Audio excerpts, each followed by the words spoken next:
யோசுவாவின் புஸ்தகம் 24ஆம் அதிகாரம் வசனங்கள் 21 தொடங்கி 24 வரை. ஜனங்கள் யோசுவாவை நோக்கி, அப்படி அல்ல, நாங்கள் கர்த்தரையே சேவிப்போம் என்றார்கள். அப்பொழுது யோசுவா ஜனங்களை நோக்கி, கர்த்தரை சேவிக்கும்படி நீங்கள் அவரை தெரிந்து கொண்டதற்கு நீங்களே உங்களுக்கு சாட்சிகள் என்றான். அதற்கு அவர்கள், நாங்களே சாட்சிகள் என்றார்கள்.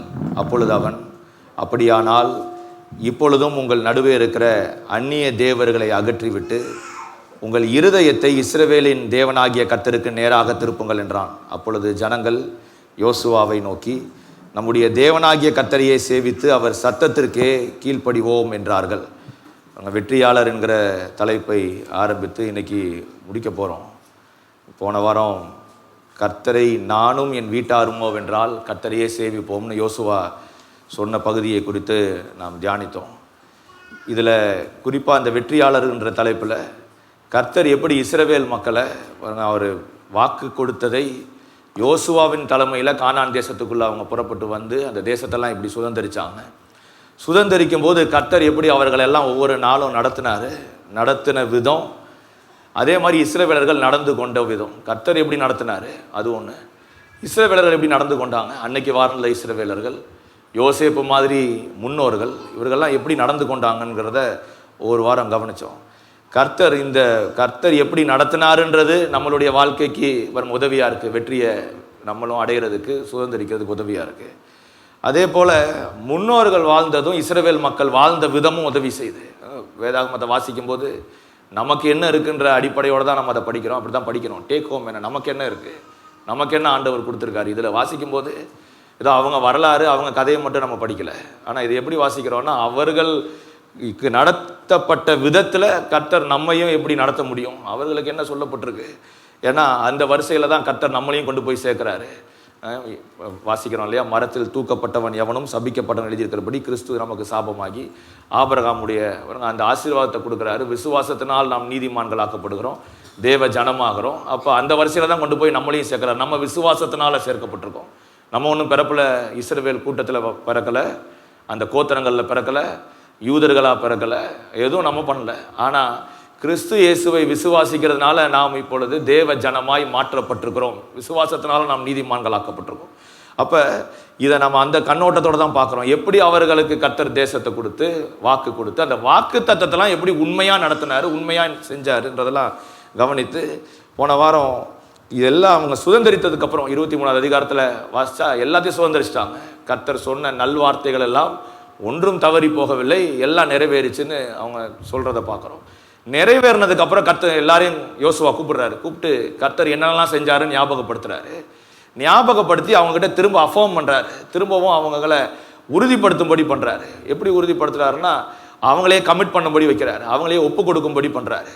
என்ன ஒப்பு கொடுக்கணும், வழியாக வந்தவங்க தான், காலகாலமாக பாருங்கள், அவங்களுக்கு நல்லா தெரியும் என்ன முறைமைன்னு தெரியும், இது அந்த ஒவ்வொரு சட்டத்திட்டங்கள் நல்லா தெரியும்.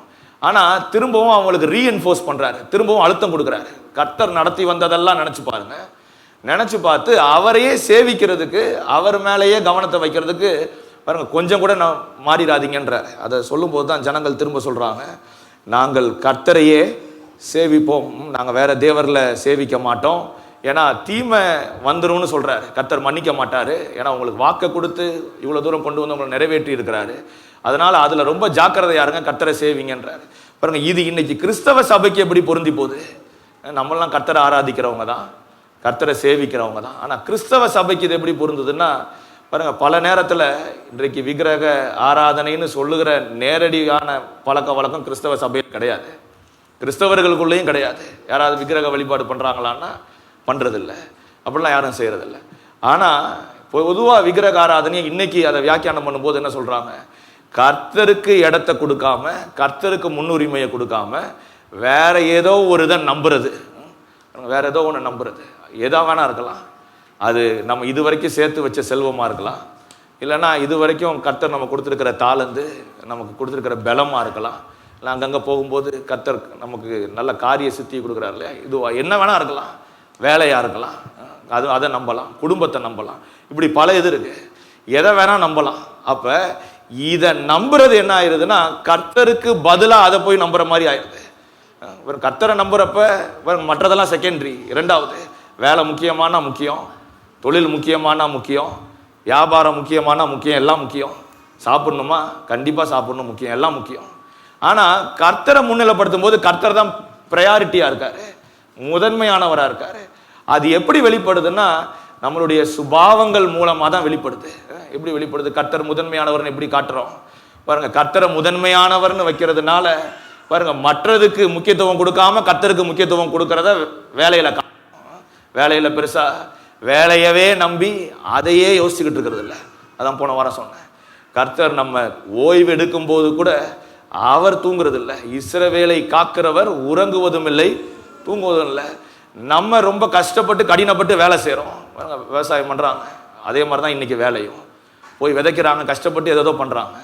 ஆனால் இவங்க போய் அதை முளைக்க வைக்க முடியாது.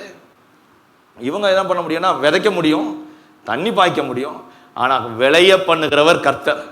அப்போ அதே மாதிரி தான் வேலையிலையும், அதே மாதிரி தான் வேலை. இன்னைக்கு நீங்கள் போய் வேலை செய்கிறீங்க கஷ்டப்பட்டு, அந்த வேலையில் நல்ல பெயர் உண்டாகிறதும், அதனால் கர்த்தர் கையின் பிரயாசங்களை ஆசீர்வதிக்கிறதும், வேலையில் உங்களை உயர்த்துறதும் கர்த்தர் தான் உயர்த்த முடியும். நீங்கள் எவ்வளோ பிரயாசப்பட்டாலும் அது நடக்காமல் போயிட முடியும். அதே மாதிரி தான் வியாபாரத்தில், அதே மாதிரி தான் தொழிலில். எவ்வளவு போய் போராடினாலும் நல்லா வராமல் போயிட முடியும், எது தொழிலோ வியாபாரமோ. ஆனால் கர்த்தர் வேலைய பண்ணா, அவரை நம்புனா அவர் வேலையை பண்ணுறாரு. அப்போ வேலையை பார்க்குற விதமே மாறிடுது. இப்போ வேலையவே யோசிச்சுக்கிட்டு இருக்குல்ல பாருங்க. வேலையில் ரொம்ப கான்ஷியஸாக இருக்கணும் தான், தப்பு இல்லை. அதை யோசிக்கணும், அதுக்கு ஆயத்தப்படணும், அதுக்கு அப்ஸ்கில் பண்ணிக்கணும். இன்றைக்கெலாம் திறமையை வளர்த்துக்கலன்னா பாருங்கள், இருக்கிற துறையில் சஸ்டெயின் ஆகவே முடியாது. வேலை செய்கிறவங்களுக்கு நல்லா தெரியும். நீங்கள் வேலை செய்கிறாங்கன்னா அவங்க திறமையை வளர்த்துக்கலன்னா வேலையில் நினச்சிருக்க முடியாது. அதெல்லாம் பண்ணணும். வியாபாரமாக மாறிக்கிட்டே இருக்குது. ஒரே வியாபாரம் மாதிரி இல்லை. 80களில் இருந்த வியாபாரம் இன்னைக்கு கிடையாது, 90ல் இருந்த வியாபாரம் இன்னைக்கு கிடையாது, 2010 இருந்த மாதிரி கூட இன்னைக்கு கிடையாது, மாறிக்கிட்டே இருக்கு. அப்போ அதெல்லாம் கற்றுக்கணுமானா கற்றுக்கணும். ஆனால் அதை பெருசாக பார்க்கக்கூடாது. இதுதாங்க, இதெல்லாம் தான் நம்மளை வாழ வச்சது. இதெல்லாம் கற்றுக்கிற திறமை இருக்கிறதுனால நல்லா அப்படி ஆகிறது இல்லை. எவ்வளவு இது இருந்தாலும் கர்த்தர் தான் நம்மளை நடத்துகிறாரு. கர்த்தருக்கு முன்னுரிமை கொடுத்து, கர்த்தருக்கு கொடுக்குற முன்னுரிமை வேலையில் காண்பிக்கப்படணும். எப்படின்னா அவர் தான் உயர்ந்தவர், அவர் என்னை ஆசீர்வதிச்சிருக்கிறாரு, அதனால தான் இது நடக்குதுன்ற மனநிலை வரணும். இந்த மாதிரி ஆரம்பித்து ஒவ்வொரு படிப்படியாக வேலையில் போகணும், வியாபாரத்தில் போகணும், இப்படிலாம் இருக்குது. அப்போ இது நடக்காமல் போயிடுச்சுன்னா கர்த்தருக்கு முதலிடம் இல்லாமல் பாருங்கள், அதை நீங்கள் பல வகையில் சொல்ல முடியும். தசமபாவம் கொடுக்கறது, காணிக்கை கொடுக்கறது, கர்த்தருக்கு நேரத்தை கொடுக்கறது. வேலைக்கு எவ்வளோ நேரம் கொடுக்குறோம், கர்த்தருக்கு எவ்வளோ நேரம் கொடுக்குறோம், காலையில் எழும்புனோடனே நேரம் யாருக்கு கொடுக்குறோம். இதெல்லாம் பல காரியங்கள் இருக்கு இல்லையா. வேலையில் வியாபாரத்தில் கர்த்தரை முதன்மைப்படுத்துறதில்ல. அப்போ இதையெல்லாம் இன்னைக்கு கிறிஸ்தவர்கள் செய்யாமல் வேலையிலையோ வியாபாரத்திலையோ குடும்பத்திலையோ பதவியிலையோ அந்தஸ்துலையோ கவனத்தை வச்சாங்கன்னா அது விக்கிரக ஆராதனையாக மாறிடுது. இன்னைக்கு போய் யாரும் வணங்கலை, ஆனால் இதை செய்கிறதுனால வேற அந்நிய தேவர்களை பின்பற்றுறது போல ஆயிடுறாங்க. ஆனால் கிறிஸ்தவர்களாக தான் இருக்கிறாங்க. வேற எங்கேயும் மாறிடல, மதம்லாம் மாறல, கிறிஸ்தவர்களாக தான் இருக்கிறாங்க. ஆனால் என்ன நடக்குதுன்னா இப்படி ஒரு சின்ன மனநிலை மாற்றம் அந்நிய தேவர்களை வணங்குறது போல நடந்துருது. அப்படி ஒரு சித்தரிப்பு உண்டாயிருது. அப்போ அதனால தான் கிறிஸ்தவர்களும் இதை ரொம்ப கவனிக்கணும் உன்னிப்பா. என்னங்க கர்த்தரை சேவிப்போன்னு சொல்கிறாங்க, அந்நிய தேவர்களை விளக்குன்னு சொல்கிறாரு. நாங்களாம் அந்நிய தேவர்களே இல்லைங்கன்னு சொல்ல முடியாது. நம்ம மனசை தான் கர்த்தர் ஆராய்ந்து பார்க்குறாரு, வெளியே அப்படியே பார்க்கறது இல்லை. வீட்டில் வசனம் மாட்டியிருக்கோமா, வீட்டில எல்லாம் கரெக்டாக இருக்கா, அதை பற்றி மட்டும் ஆண்டவர் பார்த்து அவர் அதை பார்த்து நம்மை நடத்துகிறவர் அல்ல, அவர் உள்ளத்தை பார்க்குறாரு. காலையில் எழும்பும்போது எப்படி எழும்புகிறோம், தூங்க போகும்போது எதோட தூங்க போகிறோம். அதான் ஒருத்தன் சொல்கிறான் இல்லையா, எல்லாத்தையும் நல்லா உற்பத்தி பண்ணதெல்லாம் கொண்டு வந்து எல்லாம் பயிரெல்லாம் அறுத்து பண்டக சாலையில் கொண்டு வந்து வச்சுட்டு ராத்திரி படுக்கும்போது சொன்னானா, ஆத்துமாவே மகிழ்ந்து களி கூறு, உனக்கு எல்லாத்தையும் சாப்பிட்டு புசிச்சு சந்தோஷமா இருக்கு, உனக்கு உண்டானதெல்லாம் சேர்த்துட்டேன் சொன்னான். அதான் வசனம் சொல்லுது, மதிகேடனே இந்த இரவு உன் ஆத்துமா எடுத்து கொள்ளப்படுமானால் நீ சேர்த்து வச்சதெல்லாம் எங்கே போவோம் அப்படின்னு கேட்குறாரு. அப்போ இது மனநிலையை குறித்து பேசிகிட்டு இருக்கிறேன், வெளியே பார்க்கறது இல்லை, வெளியே நடக்கிறது இல்லை. நம்ம சர்ச்சுக்கு வரும்போது நல்லா பைபிளோட வர்றது அதை பற்றி இல்லை. அதெல்லாம் நல்லா தான் இருக்குது, வசனம் நல்லா தான் இருக்குது, எல்லாம் கரெக்டாக இருக்குது. ஆனால் மனநிலை எப்படி இருக்குன்றது தான் கவனிக்கணும். அதுதான் இந்த பகுதி ரொம்ப முக்கியம். அதனால தான் பாருங்கள், இதை வாசிக்கிறோம். சொல்கிறாங்க இஸ்ரவேல் ஜனங்கள், இல்லை இல்லை நாங்கள் வேறு தேவரெல்லாம் சேவிக்க மாட்டோம், கர்த்தரையே சேவிப்போம். போன வாரம் அதை ஒரு அர்ப்பணிப்போடு பண்ணோம் இல்லையா, தீர்மானம், ரீஅஃபர்ம் பாட்டு பாடி அதை செஞ்சோம். இயேசுவுக்கே ஒப்புவித்தேன், எதை திரும்பவும் வாழ்க்கையை புதுசாக ரீஅஃபர்ம் பண்ணுறோம், திரும்பவும் அதை உறுதிப்படுத்துகிறோம், கன்ஃபார்ம் பண்ணுறோம். ஆண்டவரே நான் திரும்பவும் ஒப்பு கொடுக்குறேன், என்னுடைய வாழ்க்கையில் நீர் தான் நிறைந்தவராக இருக்கணும், வேற எந்த சூழ்நிலையோ வேற எந்த காரியத்தின் மேலே என்னுடைய நம்பிக்கை டைவர்ட் ஆயிடக்கூடாது. பாருங்க, அப்படி இருக்கும்போது 2 காரியம் நடக்குது. ஒன்று பாருங்க, ஆசீர்வதிக்கப்பட்டிருக்கிற ஆசீர்வாதம் நிலைச்சிருக்கு. ஏன்னா கர்த்தர் தான் ஆசீர்வாதத்தை கொடுத்துருக்கிறாரு, அதனோடே அவர் வேதனையை கூட்ட மாட்டார், அதனால அது நிலைச்சிருக்கு. இன்னொன்று, ஆசீர்வாதமே இது வரைக்கும் உண்டாகலன்னு வைங்க, கர்த்தர் ஆசீர்வாதத்தை கொடுக்கறதுக்கு இது ஒரு வாய்க்காலாக அமையுது. இது ஒரு சேனல் பாருங்க, வாய்க்கால் இல்லாமல் தண்ணி ஓடிச்சுன்னா அது பேர் வெள்ளம், அப்படி தானே? தண்ணி வாய்க்காலில் ஓடிச்சுனா தான் வசனம் சொல்லுது, நீர்க்கால்களின் ஓரமாய் நடப்பட்டு தன் காலத்தினால் தன் கனியை தந்து இலையுதிராது இருக்கிற மரத்தை போல இருப்பான். அப்போ வாய்க்காலில் ஓடினாதான் தண்ணி ஆசீர்வாதத்தை கொடுக்கும். கரை புரண்டு ஓடிச்சுன்னா இருக்கிறதெல்லாம் அடிச்சுட்டு போயிடும், நம்மளையும் அடிச்சுட்டு போயிடும். அது வெள்ளம், அது அபாயம், அது நல்லதில்லை. அப்போ எது சரியாக இருக்கணும்னா வாய்க்காலில் ஓடுறத போல இருக்கணும், இல்லையா? சரியாக இருக்கணும். அப்போ கர்த்தருடைய ஆசீர்வாதம் எப்படி வருதுன்னா, இப்படி கர்த்தரை முழுமையாக பிடிச்சிக்கும் போது இதெல்லாம் ஒரு வாய்க்கால். நான் கர்த்தரையே சேவிப்பேன்னு சொல்லும்போது, ஆண்டவரே வேற எதன் மேலேயும் நம்பிக்கை வைக்க மாட்டேன்னு சொன்னால் இது ஒரு வாய்க்காலை போல ஆசீர்வாதம் வர முடியும். அப்போ தான் சரியாக சரியாக குடும்பத்தை கட்ட முடியும், இல்லையா? அப்போ அதற்கு தான் இவங்க சொல்கிறாங்க, நாங்கள் கர்த்தரையே சேவிப்போன்றாங்க. பாருங்க, இதில் 2 முக்கியமான காரியத்தை கவனிக்கணும். 2 காரியத்தை சொல்கிறாங்க. ஒன்று என்ன சொல்கிறாங்கன்னா, 22வது வசனம் பாருங்க. அப்பொழுது யோசுவா ஜனங்களை நோக்கி, கர்த்தரை சேவிக்கும்படி நீங்கள் அவரை தெரிந்து கொண்டதற்கு நீங்களே உங்களுக்கு சாட்சிகள் என்றான். நீங்களே உங்களுக்கு சாட்சிகள் என்றான். அதற்கு அவர்கள் நாங்களே சாட்சிகள் என்றார்கள். பாருங்க, 2 சொல்றாங்க. ஒன்று யோசுவா சொல்றாரு, இவங்கெல்லாம் சொல்றாங்க, ஆண்டவரே உண்மையை தான் சேவிப்போன்னு சொல்றாங்க. சொன்னோன்னு யோசுவா சொல்றாரு, பாருங்க, பின்னால சாட்சிக்கு மற்ற காரியங்கள்லாம் செய்றாரு, அதை வீட்டில் போய் வாசிச்சு பாருங்க. ஆனா எடுத்தோன்னு என்ன சொல்றாருன்னா, நீங்களே சாட்சி. பாருங்க, போன வாரம் எழுந்து அர்ப்பணித்து பாருங்க, அதை உணர்வுபூர்வமாக அதை பாடியிருப்பீங்கன்னு நம்புகிறேன், இன்றைக்கும் பாடுவோம். அப்போ அப்படி ஒரு அர்ப்பணிப்பு நடக்குது கர்த்தருக்குள்ள. நம்மளுடைய பாருங்க, நம்ம திடப்படுத்துகிறோம். திரும்பவும் ஆண்டவரே நான் முழுமையாக உண்மை மட்டும்தான் நம்ப விரும்புகிறேன், ஆசீர்வாதம் இன்னும் வரல, ஆனால் நீர் நிறைவாய் நடத்த முடியும், இஸ்ரவேல் மக்களுக்கு வாக்கு கொடுத்ததெல்லாம் நிறைவேற்றினீர், அதெல்லாம் செய்ய முடியுன்ற நம்பிக்கை இருக்கும்னா பாருங்க, ஆசீர்வாதத்தை கொண்டு வர்றாரு. இல்லைன்னா ஆசீர்வாதம் இருக்குதுங்கன்னா அதை நிலைத்திருக்கும்படியும் பண்ணுறாரு.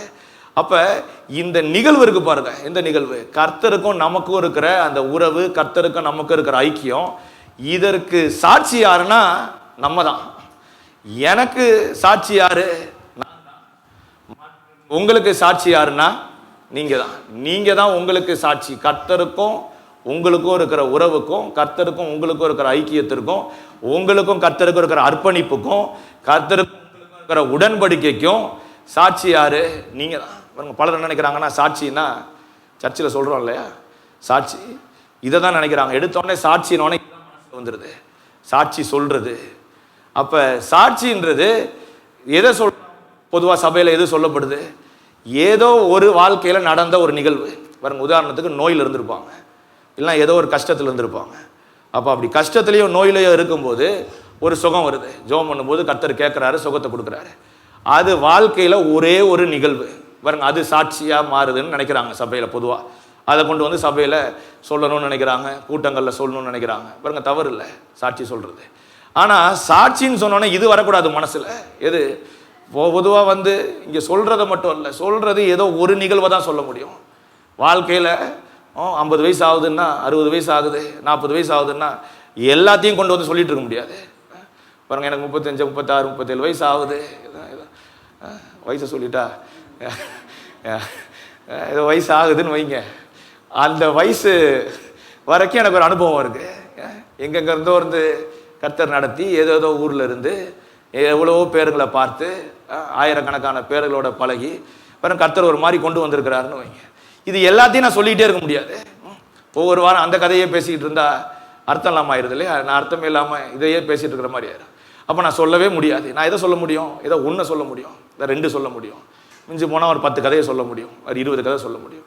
என் வாழ்நாள் முழுசும் இது வரைக்கும் நடந்திருக்கிறத நான் சொல்லி முடியவே முடியாது. அதனால சாட்சின்னு சொல்லும்போது இதை நினச்சிக்கூடாது. எடுத்தோன்னே ஐயா சாட்சின்னா நேராக இதை தான் சொல்கிறாங்க, அது இல்லை. அப்புறம் பலர் என்ன நினைக்கிறாங்கன்னா, இதை பொருத்திட்டு, இந்த சாட்சியோட பொருத்திட்டு இதை சொல்லிட்டு இதோட ஒரு திருப்தி அடைஞ்சிட்டு இதுதான் கிறிஸ்தவத்தினுடைய உச்சநிலைன்னு நினைக்கிறான். இதுதான் ரொம்ப அதிகப்படியானதுங்க. சொல்லிட்டேன், கர்த்தர் செஞ்சதெல்லாம் சொல்லிட்டேன், இதை தான் ஆண்டவர் எதிர்பார்க்கிறாரு, இதுதான் ரொம்ப உயரமானதுங்க, ஆசீர்வாதமானது, இதை தான் ஆண்டவர் செய்யணும்னு நினைக்கிறாரு, செஞ்சுட்டேன், எல்லா ஆசீர்வாதமும் வந்து எல்லாம் கரெக்டாக பண்ணியாச்சுங்க ஆண்டவருக்கு அப்படின்னு நினைக்கிறாங்க. ஒன்று நினைக்கிறாங்கன்னா சாட்சியை சொல்றது வாழ்க்கையில் ஒரு பகுதியோட தொடர்புடைய காரியத்தை பாருங்க பற்றி பேசுகிறாங்க பாருங்க. அது ஒன்று. ரெண்டாவது, அந்த சாட்சி சொல்லிட்டாச்சுனாலே ஒரு திருப்தி வந்துடுது. இதுதான் கிறிஸ்தவனுடைய ரொம்ப உயர்ந்ததுன்னு நினைக்கிறாங்க. இதுதாங்க கரெக்டு, இதை பண்ணியாச்சுன்னா போதும். உண்மையிலே கிறிஸ்தவத்தில் சாட்சி ரொம்ப முக்கியம். கர்த்தர் வாழ்க்கையில் செஞ்சிருக்கிற சாட்சி ரொம்ப முக்கியம். குறிப்பாக பிரசங்கியார்கள் வாழ்க்கையில் கூட சாட்சியானது ரொம்ப முக்கியம். சாட்சி உள்ள பாருங்க இப்போ போதகர்களுடைய வாழ்க்கை தான் பலரை இன்ஃப்ளூயன்ஸ் பண்ணுது. சாட்சி இல்லைன்னா பண்ண முடியாது, பலருடைய வாழ்க்கையை தாக்கத்தை ஏற்படுத்த முடியாது. சாட்சி ரொம்ப முக்கியம். ஆனால் சாட்சியினுடைய அர்த்தத்தை புரிஞ்சுக்கணும். பாருங்க, சாட்சின்றது விட்னஸ், ஆங்கிலத்தில் சொல்லும்போது அப்படி பயன்படுத்துகிறாங்க. இது ஏதோ ஒரு எவிடன்ஸ் இல்லை, தடயம் மாதிரி இருக்குதுங்க, அப்படி இல்லை. இது என்னன்னா, இது வாழ்க்கையில் இருக்கக்கூடிய ஒரு பகுதி இல்லை, வாழ்க்கை முழுசுக்குமே.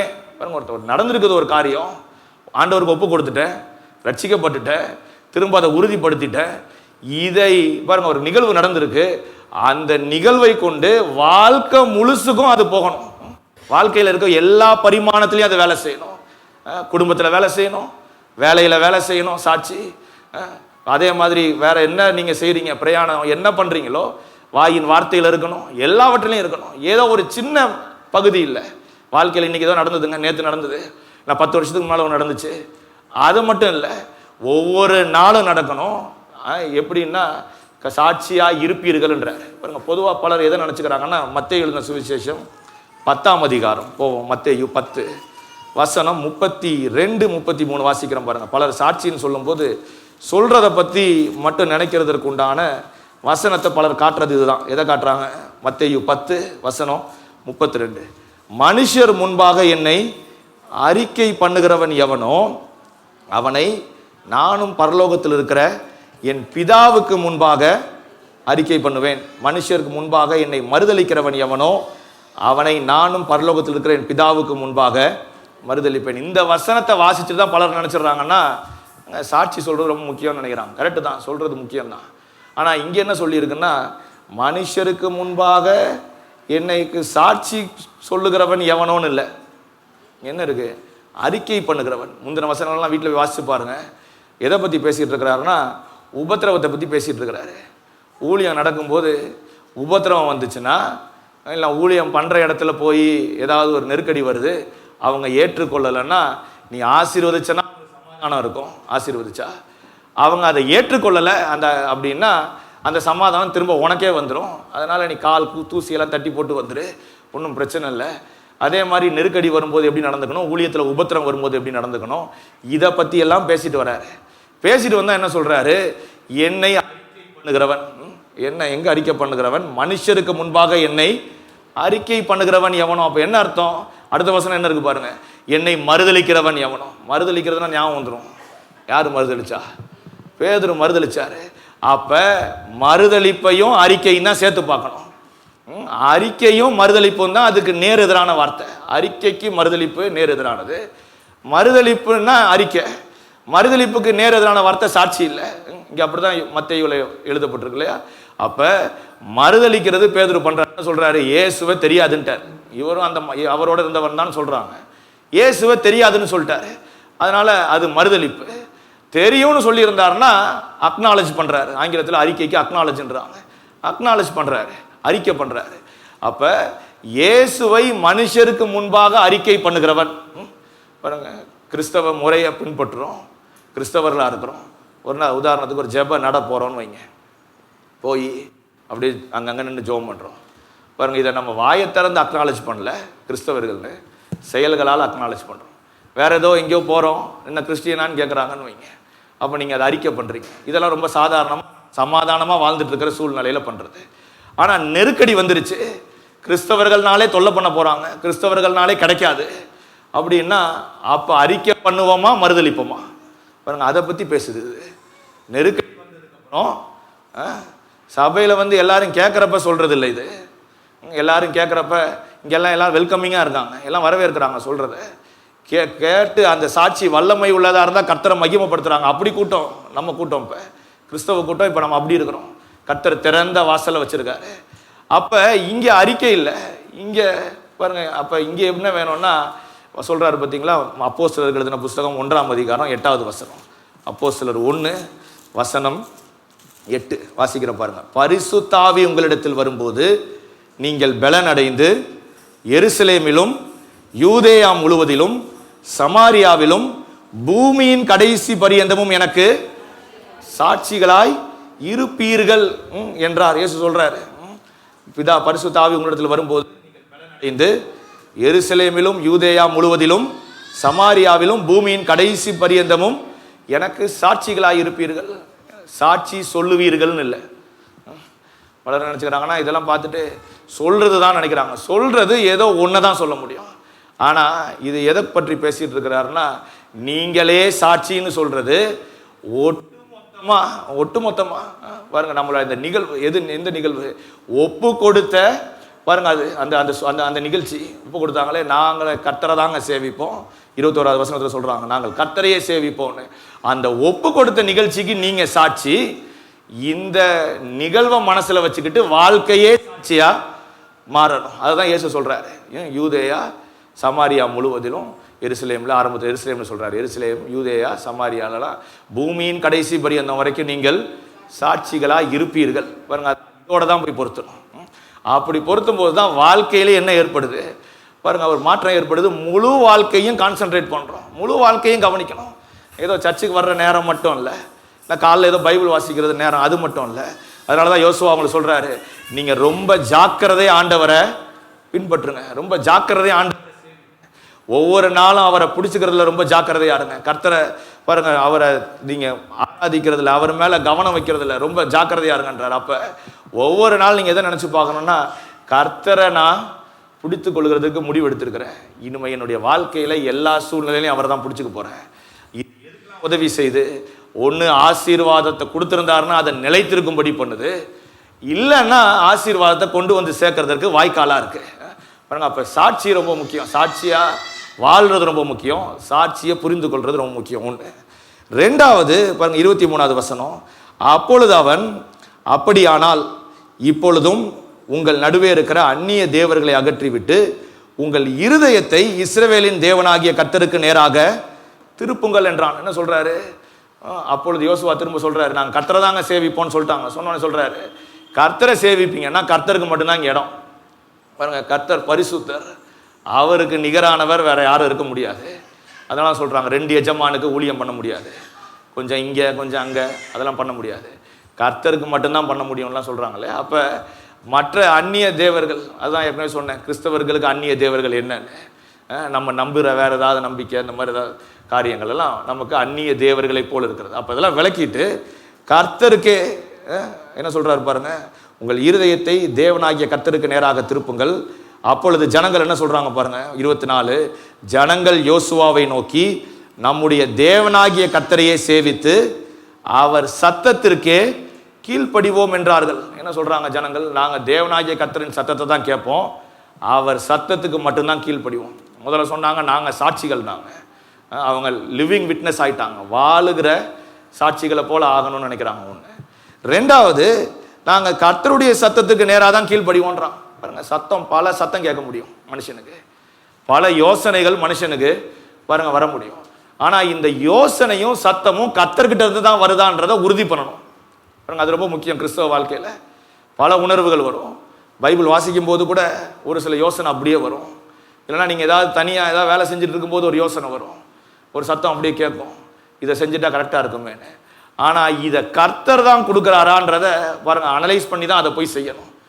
கர்த்தர் தான் இதை எனக்கு கொடுத்துருக்கிறாரா, கர்த்தருடைய சத்தம் தானா இது? ஏன்னா பல நேரத்தில் மாம்சத்துலேருந்து சத்தம் வந்துட முடியும் பாருங்க. ஏன்னா பல நினைவுகள் இருக்கு இல்லையா மனுஷனுடைய. நான் யார், நீங்கள் யார் அப்படின்னா உங்களுடைய நினைவுகள் தான் நீங்கள்.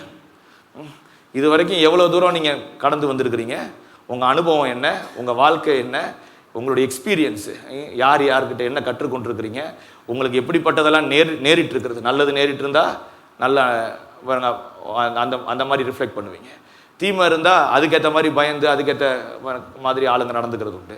அப்போ ஒரு மனுஷங்க யாருன்னா அவர்களுடைய நினைவுகள் தான் அவங்க. அப்போ பாருங்க, அந்த நினைவுகள்ல இருந்து பல காரியங்கள் உருவாக முடியும். இதை இப்படி பண்ணி அப்படி பண்ணிடலாம்னு நினைக்க முடியும். இது செஞ்சு இப்படி இது மாதிரி பல காரியங்கள் ஓட முடியும். அப்போ இது சத்தம் எங்கேருந்து வருதுன்னு முதல்ல கண்டுபிடிக்கணும். அதான் கரெக்டாக சொல்கிறாங்க, எங்கள் தேவனாகிய கர்த்தரையே சேவித்து அவர் சத்தத்துக்கு மட்டும்தான் கீழ்ப்படிவோன்றாங்க. அதுதாங்க சொல்கிறாங்க, அவர் சத்தத்துக்கு மட்டும்தாங்க கீழ்ப்படிவோம். ஏன்னா அவங்களுக்கு சுற்றி மற்ற நாட்டில் மற்ற கடவுள்களை வணங்கினாங்க. அதெல்லாம் பார்க்கும்போது ரொம்ப அட்டகாசமாக இருக்குது, அற்புதமாக இருக்குது அவங்களுக்கு. இவங்களுக்கு இதை கொஞ்சம் முறையெல்லாம் அங்கேருந்து எடுத்துக்கிறாங்க. அப்படி தான் மற்ற தேவர்கள்லாம் இங்கே கொண்டு வந்துடுறாங்க. அப்படியே அது இன்ஃப்ளூயன்ஸ் பண்ணுது அவங்க பண்ணுற கொண்டாட்டத்தை, அவங்க பண்ணுற ஆர்ப்பாட்டத்தை. இன்னைக்கு கூட கிறிஸ்தவர்களுக்கு மற்ற இதெல்லாம் பார்க்கும்போது அப்படியே கொஞ்சம் ஒரு மாதிரி அந்த மாதிரி நம்மளும் பண்ணால் நல்லா இருக்குமே, இப்படி நம்மளும் பண்ணலாமே, இந்த மாதிரிலாம் தோன்றது உண்டு பாருங்க. ஆனால் இதை கர்த்தர் என்டாஸ் பண்ணியிருக்காரா? கர்த்தர் அதை அனுமதிச்சிருக்காரா? அதை கர்த்தர் ஏற்றுக்கொண்டிருக்கிறாரா? கர்த்தர் வேண்டான்னு சொல்கிறாரா? அப்போ சத்தம் எங்கேருந்து வருதுன்னு பார்க்கணும். கர்த்தர் கொடுக்குற சத்தமா? கர்த்தர் கொடுக்குற சத்தம்னா கர்த்தருக்கே அந்த சத்தத்தை கேட்டு கீழ்ப்படியணும். பல நேரத்தில் கர்த்தர் கொடுக்குற சத்தத்துக்கு கீழ்ப்படுகிறது பாருங்க கொஞ்சம் கடினமாகவே இருக்கும். ஏன்னா மாம்சம் என்ன பண்ணுது? மாம்சம்னா பாருங்க நம்மளுடைய சுயம், நமக்குன்னு ஒரு ஆசை இருக்குது. எல்லாத்தையும் கேளுங்க, சின்ன பிள்ளைங்கிட்ட கேட்டிங்கனாலும் சொல்லுவாங்க, பெரியவங்ககிட்ட கேட்டால் சொல்லுவாங்க. உங்கள் வாழ்க்கையில் உங்கள் ஆசை என்னங்கன்னு கேளுங்க, பல ஆசைகளை சொல்லுவாங்க. சின்ன பிள்ளைங்களை கேட்டால் டாக்டரு, இன்ஜினியர்னுவாங்க, பல போலீஸு அது இதுன்னு பேசுவாங்க, சொல்லுவாங்க. அப்போ ஆசை இருக்குது. பெரியவர்களை கேளுங்க, ஆசை இருக்குது. ஒரு சில ஆசை சிறு வயதிலிருந்து நிறைவேறும், ஒரு சிலது நிறைவேறாமல் இருக்கும். இன்னும் பெரியவர்கள் ஆக ஆக இன்னும் ஆசைகள் உயர்ந்துக்கிட்டே போகும், லட்சியங்கள் உயர்ந்துக்கிட்டே போகும். அப்போ இதன் நடுவில் பல சத்தம் உருவாகிக்கிட்டே இருக்கு மனுஷனுக்குள்ள. அப்போ இதுக்கு நடுவில் கர்த்தர் ஏதாவது ஒன்று சொல்கிறாரு, அதை கேட்கறதுக்கே இன்ட்ரெஸ்டிங்காக இருக்காது, ஆசையாக இருக்காது. ஏன் ஆசையாக இருக்காதுன்னா, நான் என்ன குறித்து பெரிய ஆசை வச்சுருக்கேன், ஆனால் கர்த்தர் என்ன சொல்கிறாரு, இதை இப்படி செய்யுன்றாரு. அப்போ இதை செய்கிறதுக்கு விருப்பமே வராது பாருங்க. நான் படித்து ஊழியத்துக்கு வரணும்னு எல்லாரும் சொல்லும்போது எனக்கு அது மேலே ஆசையே இல்லாமல் ஆயிடுச்சு. ஏன் பாஸ்டர் ஆகக்கூடாதுன்னு ஒரு பெரிய பாருங்க அப்படி ஒரு மைண்ட் செட் வந்துருச்சு. எங்கேயாவது இவாஞ்சலிஸ்டாக இருந்து ஏதாவது ஒரு பிஸ்னஸ் பண்ணிக்கிட்டு நம்ம என்ன பண்ணலாம், இவாஞ்சலிஸ்ட் மாதிரி ஊழியம் பண்ணலாம். இன்னும் ஊழியம் பண்ணுறதுல பெரிய பெரிய ஆசைலாம் இருந்துச்சே தவிர ஆனால் பாஸ்டர் ஆகிடக்கூடாது, அப்படி தான் ஆசை இருந்தது. ஆனால் எனக்கு நல்லா தெரியும், சின்ன வயசுலேருந்தே ஒப்பு கொடுத்துட்டாங்க, ஊழியத்துக்கு தான் அனுப்பணும்னு நினைக்கிறாங்க, பாஸ்டர் ஆக்கணும்னு தான் ஜெபம் பண்ணியிருக்காங்க, நல்லா தெரியும். ஆனால் எனக்கு அதன் மேலே விருப்பமே இல்லாமல் ஆயிடுச்சு. ஆனால் கர்த்தர் என்ன பண்ணுறாருன்னா, அதுக்கேற்ற சூழ்நிலை ஏற்படுத்தி ஏதோ ஒரு சில வாசல்கள் அடைச்சி அதை நமக்கு அந்த பக்கம் திருப்புறாரு. அந்த சத்தத்தை கேட்டு கீழ்ப்படிஞ்சு வந்ததுனால தான் இன்னைக்கு புளிச்சலூரில் இருக்கேன். இல்லைனா உங்களையும் எனக்கு தெரியாது, என்னையும் உங்களுக்கு தெரியாது. நான் ஏன் இங்கே வந்திருக்கிறேன், நான் எங்கேயாவது இருந்திருப்பேன். அப்போ சத்தத்தை கேட்டு எனக்கு பிடிக்கலதான், இது சரியில்லை, நம்ம பெரிய ஆசைலாம் இருக்கு, இப்படி போய் பைபிள் காலேஜில் படித்து இதெல்லாம் இருந்து இப்படி வந்து இது என்னைக்கு நடக்கும் நம்ம நினைக்கிறதெல்லாம். ஆனால் இன்னைக்கு நினைக்கிறேன் கர்த்தர் கரெக்டாக தான் கொண்டு போகிறாரு. அவர் கொண்டு போகிறாருன்னா சரியாக கொண்டு போய் சேர்த்துருவார். நற்கிரியை தொடங்கினவர் முடிக்கிற வரைக்கும் கொண்டு போய் நிறுத்துவார். அப்போ சுயம் கொஞ்சம் கஷ்டமாக தான் இருக்குது. என்னது நம்ம கஷ்டமாக இருக்குது, இதை எப்படி விடுறது? ஆண்டவர் இதை சொல்கிறாரு, இதை விடுன்றாரு, விட முடியல. இதை செய்யாதன்றாரு, செய்யாமல் இருக்க முடியல. அந்த பக்கத்தில் போகாதன்றாரு, இருக்க முடியல. இதை செய்யின்றாரு, அதை ஏற்கனவே செஞ்சுட்டு இருக்கிறத விட்டுட்டு இதை செய்ய முடியல. ஆனால் பாருங்க, அப்படி கீழ்ப்படுகிறதுக்கு தான் அவங்கள ஒப்பு கொடுக்குறாங்க. பாருங்க, நம்மளும் அதுக்கு தான் ஒப்பு கொடுக்கணும். எதுக்கு? சாட்சியாக வாழ்கிறதுக்கும் கர்த்தருடைய சத்தத்தை கேட்டு கீழ்ப்படுகிறதுக்கு. ஆண்டவர் என்ன வச்சிருக்காரு நமக்கு? நம்ம வாழ்க்கையின் திட்டம் என்ன? நம்மளை எந்த பாதையில் நடத்திட்டு இருக்கிறாரு, எங்கே வேலை செய்யணும்னு வச்சிருக்கிறாரு, எங்கே தொழில் பண்ணணும்னு வச்சிருக்கிறாரு, அந்த தொழிலை எப்படி பண்ணணும்னு வச்சிருக்கிறாரு, வேலையை எப்படி பண்ணணும்னு வச்சிருக்கிறாரு, எந்த உயரத்துக்கு கொண்டு போகிறாரு பாருங்க. அப்படியே சும்மா விட போகிறதில்ல அவர். ஒருத்தர் அப்படியே ஆரம்பிச்சுட்டு அவங்கள அப்படியே விட்டுற மாட்டார். நிச்சயம் நிறைவேற்றுவார், நிச்சயம் கொண்டு போய் சேர்க்க வேண்டிய இடத்துல சேர்ப்பார், கொடுத்தத வாக்கெல்லாம் நிறைவேற்றுவார், விருப்பங்கள் தரிசனங்கள் நிறைவேற்றுவார்.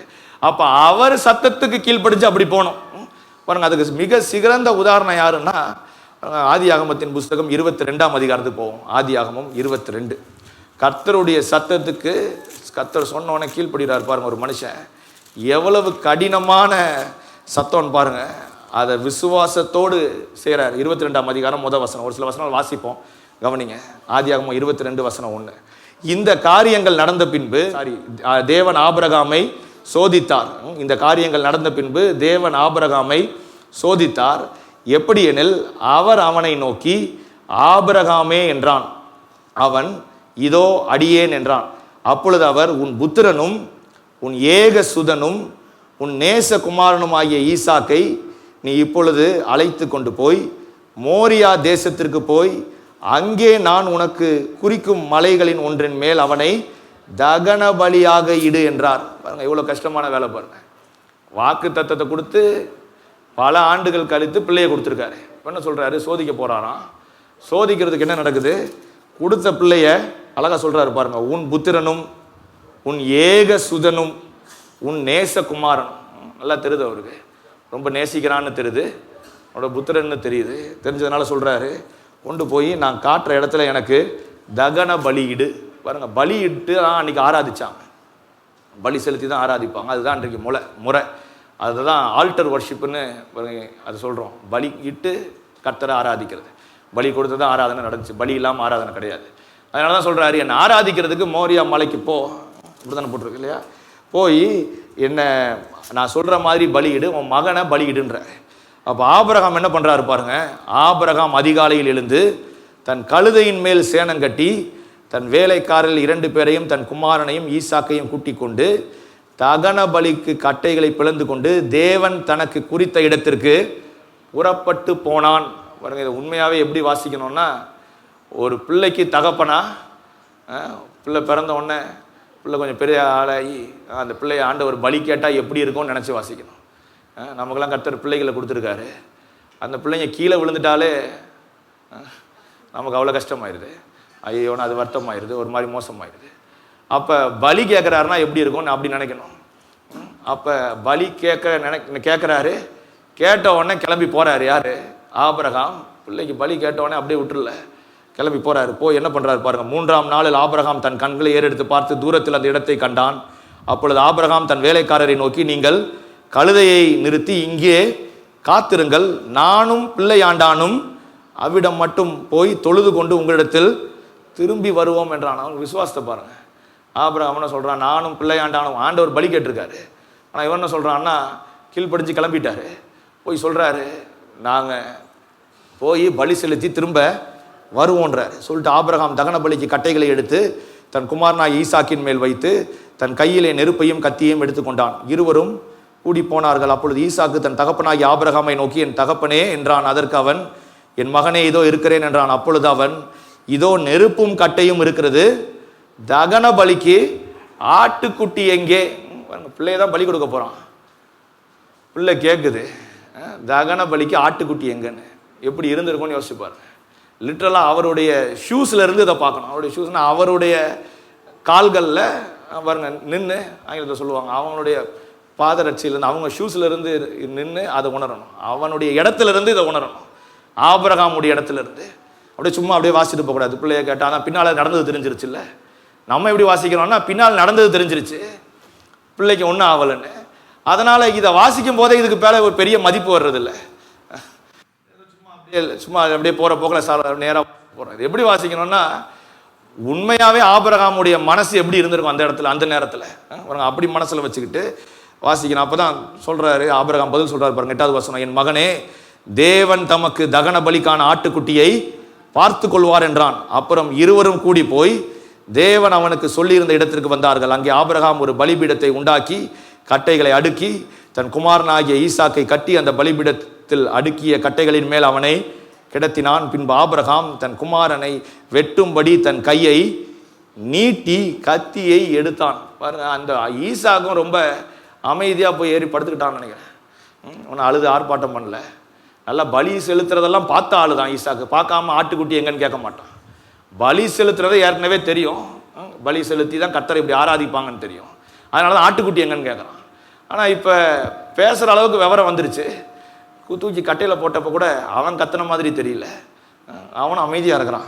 என்ன பண்ணுறாரு அப்பான்னு கர்த்தர் சொல்கிறாரு பாருங்க. அவன் அப்பொழுது கர்த்தருடைய தூதன் வானத்திலிருந்து ஆபிரகாமே என்று கூப்பிட்டு அவன் இதோ அடியேன் என்றான். அப்பொழுது அவன் பிள்ளையாண்டான் மேல் உன் கையை போடாதே, அவனுக்கு ஒன்றும் செய்யாதே. நீ அவனை உன் புத்திரன் என்றும் உன் ஏகசுதன் என்றும் பாராமல் எனக்காக ஒப்பு கொடுத்தபடினால் நீ தேவனுக்கு பயப்படுகிறவன் என்று இப்பொழுது அறிந்திருக்கிறேன் என்றான். பாருங்க, கர்த்தர் சொல்றாரு இல்லையா, 22 அதிகாரம் முதல் வசனத்துல, அவனை சோதிக்கும்படி கர்த்தர் போறாராம்.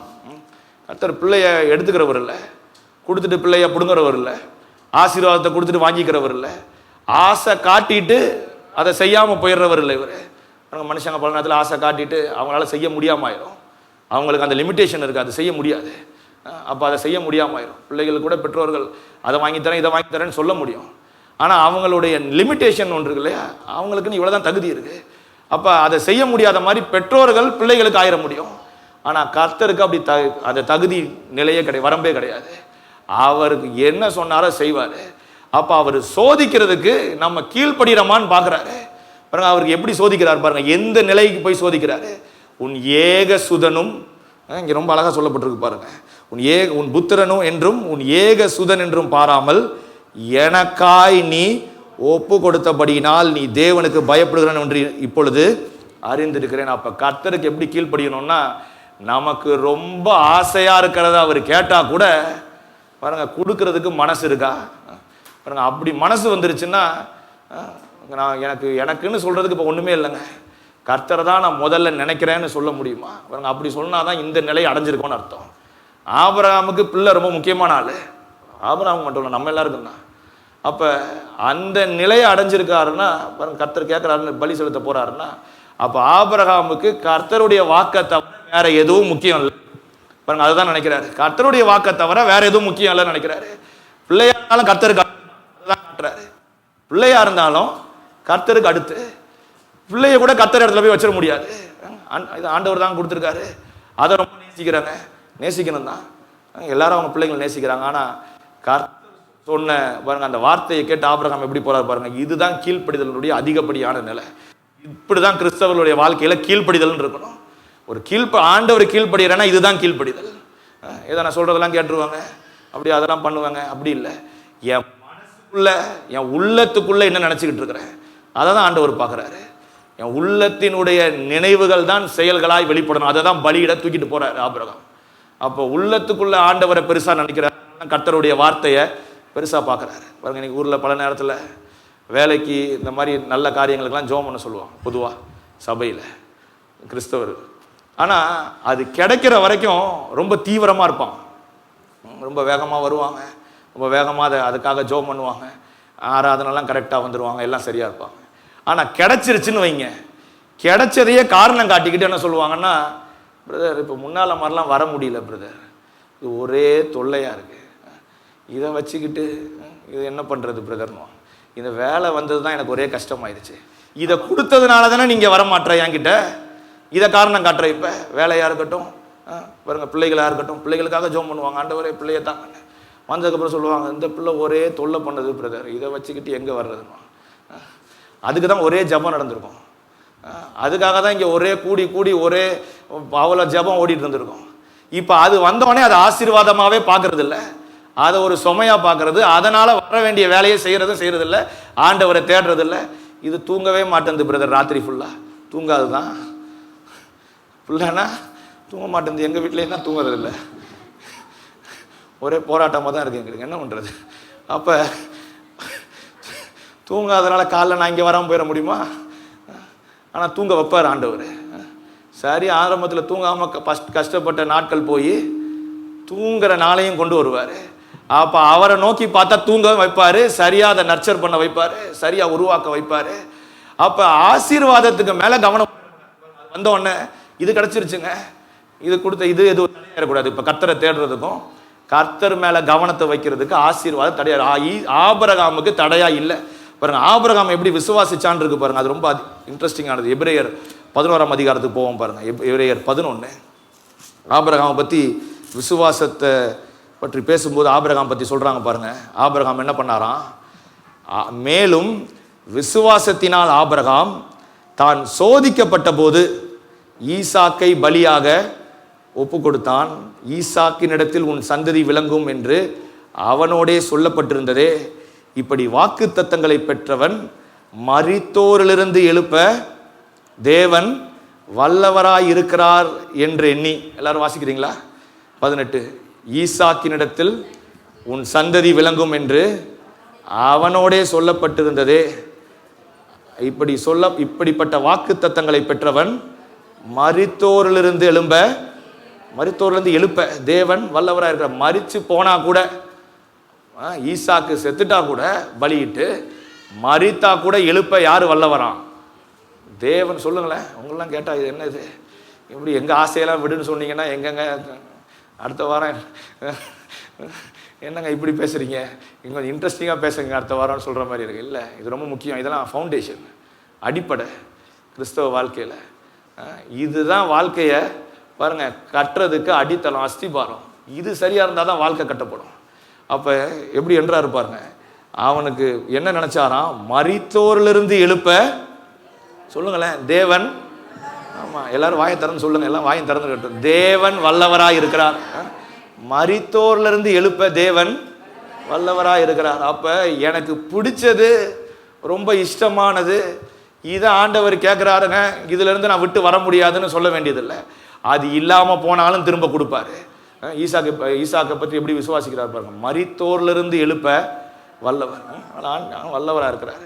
ஆபிரகாம் கிட்ட கொடுத்துட்டு பிள்ளைய தாத்தான்னு கேட்கல ஆண்டவர். அதை ஏன் கேட்கிறாருன்னு சொல்றாங்கன்னா, விசுவாசிகளின் தகப்பன் ஆபிரகாம். அப்ப அவனை சோதிக்கிறாரு. நான் இப்படிதான் என்னுடைய குமாரனே அனுப்ப போறேன்னு காண்பிக்கிறாரு பாருங்க. இயேசு அப்படிதான் இந்த பூமிக்கு கர்த்தர் அனுப்பினாரு.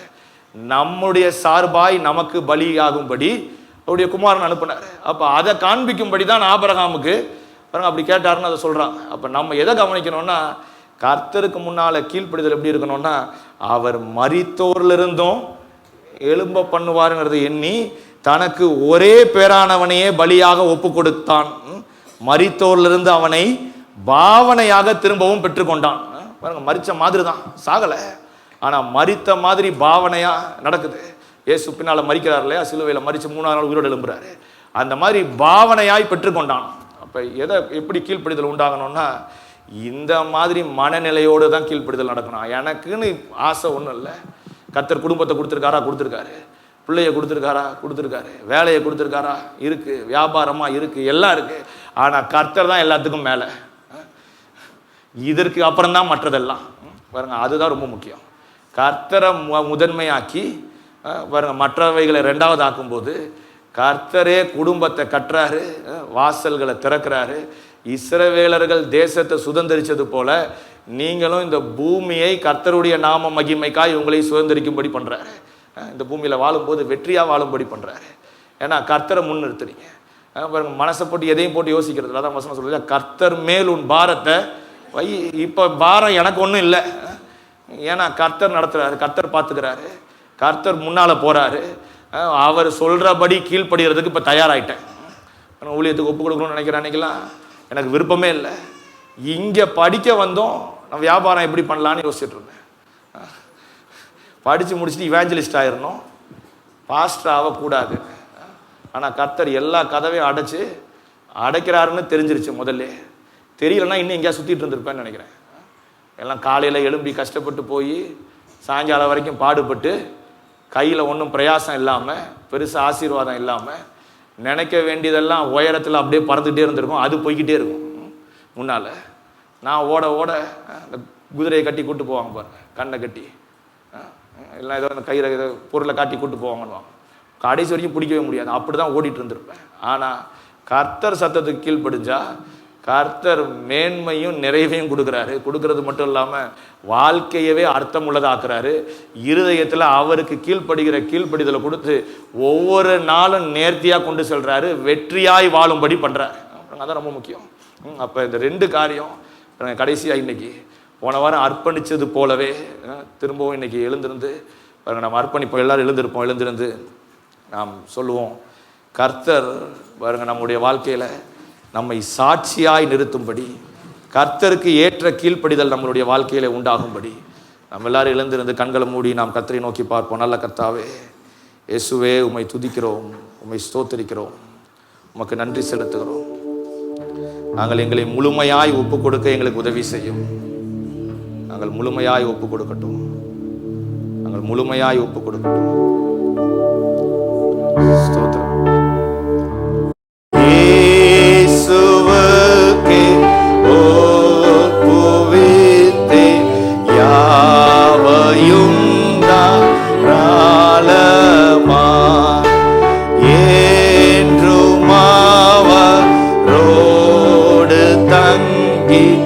நம்பி நேசு வேண்மையாய்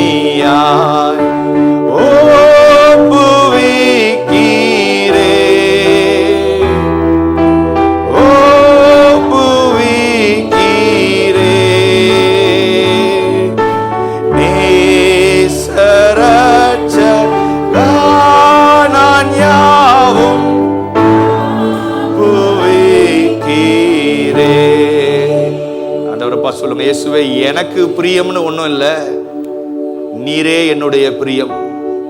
நான் உமக்கென்று சாட்சிகளாய் வாழ்ந்திட இந்த நாளின் நிகழ்வுக்கு நாங்கள் சாட்சி. இந்த பாட்டை பாடும்போதே ஆண்டவரே, நான் திரும்பவும் என்னை முழுசா ஒப்பு கொடுக்கிறேன் கர்த்தாவே, முழுமையாய் ஒப்பு கொடுக்கிறேன், என்னுடைய சுயம் மாற ஒப்பு கொடுக்கிறேன், வெற்றியாய் நீர் என்னுடைய வாழ்க்கையை அமைத்திட ஒப்பு கொடுக்கிறேன், பாவத்தின் பிடியிலிருந்து விடுதலையாக்கப்பட ஒப்பு கொடுக்கிறேன். ஆண்டவரே, வெற்றியுள்ள வாழ்க்கையை நீர் தருவதற்கு கர்த்தாவே நான் என்னை முழுதாய் ஒப்பு கொடுக்கிறேன், முழுசாய் கொடுக்கிறேன் கர்த்தாவே. ஆண்டவரே, நான் உமக்கென்று மனப்பூர்வமாய் கீழ்ப்படிய ஒப்பு கொடுக்கிறேன். என் சுயம் அல்ல, என் மாம்சம் அல்ல. ஆண்டவரை பார்த்து சொல்லுங்க, என் சுயம் அல்ல, என் மாம்சம் அல்ல, என் சுயம் அல்ல, நீர் வெளிப்படுகிற நாளாய் இருப்பதாக.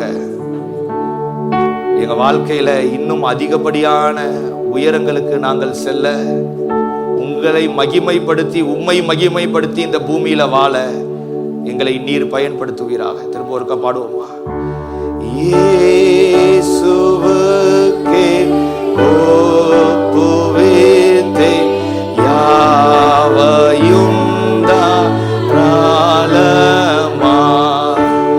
என்றும் அவரோடு தங்கி நம்பி நேசி வேண்மையா